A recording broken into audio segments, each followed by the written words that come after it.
Why do some people do so well in life, while so many more do not? And the first thing let's talk about is the magic word. The experts call it the most important word as far as the results we get from life are concerned in this or any other language. And that word is attitude. It is our attitude toward life which will determine life's attitude toward us. Let's face the fact honestly that we shape our own lives, and the shapes of them will be determined by our attitudes. A person with a poor attitude toward learning, for example, isn't going to learn much until he changes his attitude. If we take the attitude that we cannot do something, we generally will not do it. An attitude of failure, and we're whipped before we start. So we know then that what we receive from life, what we accomplish or fail to accomplish, is due in large measure to our overall attitude. William James of Harvard University put it this way: "The greatest discovery of my generation is that human beings can alter their lives by altering their attitudes of mind." And isn't it wonderful that we have this measure of control? Before we start talking about our attitude toward the world, let's talk about our attitude toward ourselves, since it is the attitude we take toward ourselves which determines our attitude toward the world. Now, right here we come to a rather strange fact. We're so familiar with ourselves, we tend to take ourselves for granted. We tend to minimize the things we can accomplish, the goals we can reach, and for some equally strange reason, believe others can accomplish things in our field which we cannot. There are literally millions of human beings living narrow, darkened, frustrated lives, living defensively, simply because they take a defensive, doubtful attitude toward themselves, and as a result, toward life in general. Many people are suspicious of and oppose change, yet change is the one thing in life on which we can absolutely count. People who stay young all the years of their lives not only welcome change, but see it for what it really is: new opportunity, new chances for further fulfillment. Attitude is a reflection, a result of a person's will. It is incalculably powerful. It can bring about marvelous results for us, but we need to train it patiently, day by day. Now let's talk about the attitudes of people who are successful. The top 5% of the people who go sailing through life from one success to another, and who, even when they fail at something, shrug it off and head right out again. No matter who the person is or what he does, men and women in sales, business executives, people in all the professions, wives and mothers, students, top people in the armed forces, public servants, men and women in the service of religion, working men and women in all fields of endeavor, wherever you find a person doing an outstanding job and getting outstanding results, you will find a person with the right kind of attitude. These people take the attitude toward themselves that they can accomplish what they set out to accomplish, that there's no good reason on earth why they can't be competent, successful. They have a healthy attitude toward themselves and, as a result, toward life and the things they want to accomplish. And because of this, they achieve some remarkable things, and they come to be called successful, outstanding, brilliant, lucky, and a lot of other things. They're quite frequently no more brilliant or outstanding than the majority of the people by whom they're surrounded.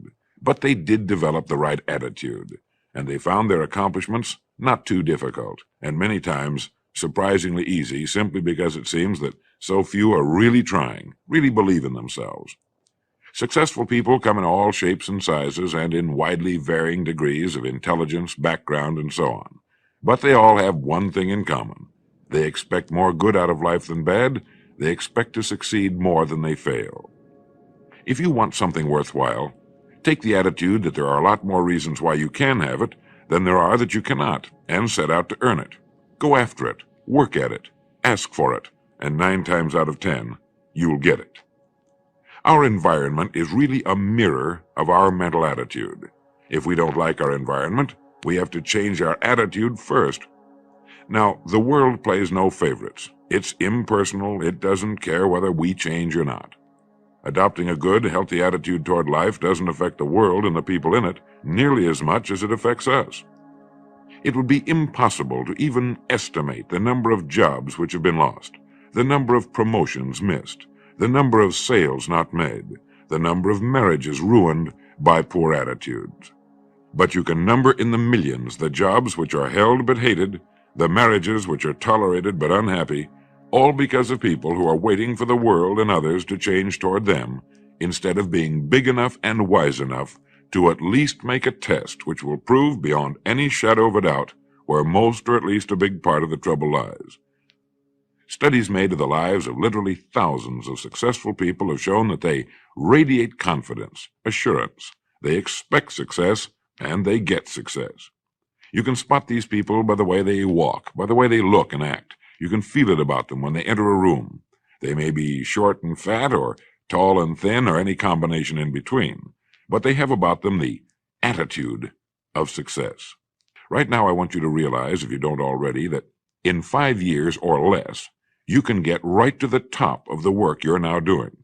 I know this, but the important question here is, do you know this? The minute you do know it, you'll have this right attitude I'm talking about. The easiest and most effective means of forming a good attitude habit is to begin to act as though you have a good, positive, expectant attitude toward life. That's right. Begin right now to walk, act, and look as though you belong to this group. If you're already in the top 5%, you'll know what I mean. If you've never tried it, you'll be amazed at what happens. Actions trigger feelings, just as feelings trigger actions.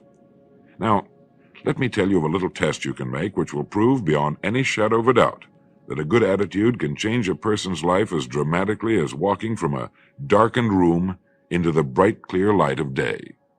Not long ago, I read a line which went, "Life is dull only to dull people." This is true, but it also could have read, "Life is interesting only to interesting people," or "Life is successful only to successful people." And what I'm trying to say is that you must first become, mentally, from an attitude standpoint, that which you wish to achieve. A famous restaurateur was being interviewed by a reporter who asked, "When did you become successful?" He replied, "I was successful when I was sleeping on park benches, because I knew what I wanted to do and that I would do it." In short, his attitude had been one of success, of expecting success long before the material, the tangible rewards of success had been earned. We'll get into this particular phase of Lead the Field in record number 3, A Worthy Destination. But for now, remember that a person must act, look, and because of these things, feel successful before the success he seeks can come.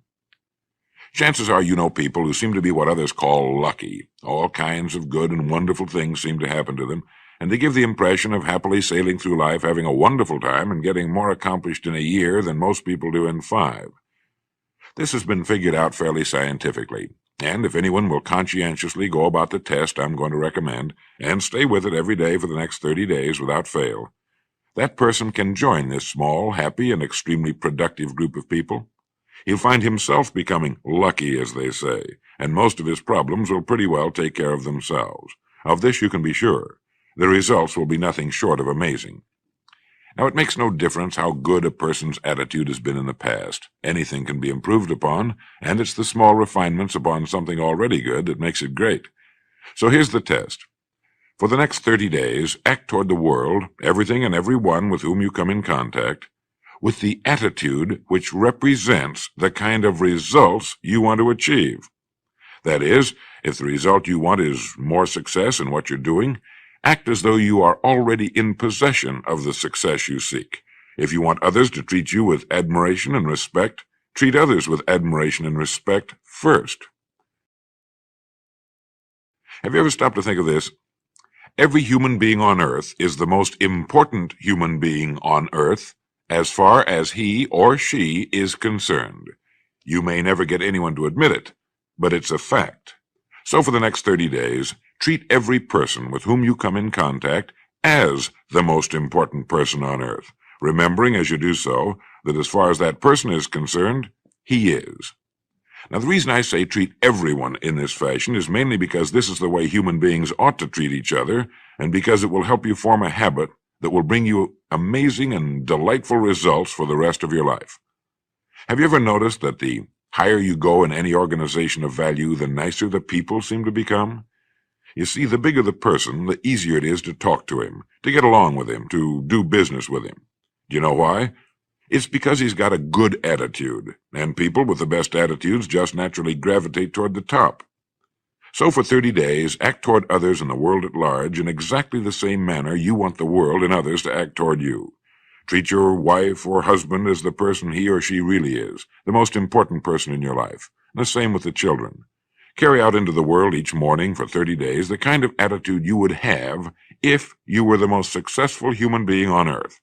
And notice how it quickly develops into an habitual attitude. When a person does this, he should realize he has already placed himself on the road to what he seeks. He is right now in the top 5% of the people in this or any other country. He has prepared the ground and planted the seed. He has made of himself a magnet, an embodiment of that which he seeks. Before metal can be cast into a desired shape, the mold, the expectant receptacle, must first be fashioned. Before a building can be erected, the excavation must be made and the foundation laid. And before a person can achieve the kind of life he wants, he must become that kind of individual. He must think, act, talk, walk, and conduct himself in all of his affairs as would the person he wishes to become. He is then actually that person, and the things that person would have and do will naturally come to him. Almost immediately, a change will be noticed. Irritations that used to frustrate and annoy disappear. When some less informed individual gives you a bad time, stay on the track. When someone cuts in front of you with his car or acts in any other manner that shows his ignorance and lack of courtesy, don't permit yourself to drop to his level. Pity him, for that's what he really deserves. That's the very group a person doesn't want to belong to. And if he acts like them, well, let's face it, he belongs with them. There's nothing in the world that men, women, and children want and need more than the feeling that they're important, that they're needed and respected. They will give their love, their affection, their respect, and their business to the person who fills this need. So the magic word is attitude. And in summing up, a few points to keep in mind. 1. It is our attitude at the beginning of a task which, more than anything else, will affect its successful outcome. 2. It is our attitude toward life which determines life's attitude toward us. 3. We are interdependent. It is impossible to succeed without others, and it is our attitude toward others which will determine their attitude toward us. 4. Before a person can achieve the kind of life he wants, he must become that kind of individual. He must think, act, talk, walk, and conduct himself in all of his affairs as would the person he wishes to become. 5. The higher you go in any organization of value, the better will be the attitude you'll find. 6. Your mind can hold only one thought at a time, and since there's nothing at all to be gained by being negative, be positive. 7. The deepest craving of human beings is to be needed, to feel important, to be appreciated. Give it to them, and they'll return it to you. 8. Look for the best in new ideas. As someone said, I've never met a person I couldn't learn something from. 9. Don't waste valuable time broadcasting personal problems. It probably won't help you. It cannot help others. 10. Don't talk about your health unless it's good. 11. Radiate the attitude of well-being, of confidence, of a person who knows where he's going. This will inspire those around you, and you'll find good things will begin happening to you. And 12, lastly, for the next 30 days, treat everyone with whom you come in contact as the most important person on earth. If you'll do this for 30 days, you'll do it for the rest of your life. Remember the words of Walter Dill Scott of Northwestern University. Success or failure in any undertaking is caused more by the mental attitude even than by mental capacities. Thank you.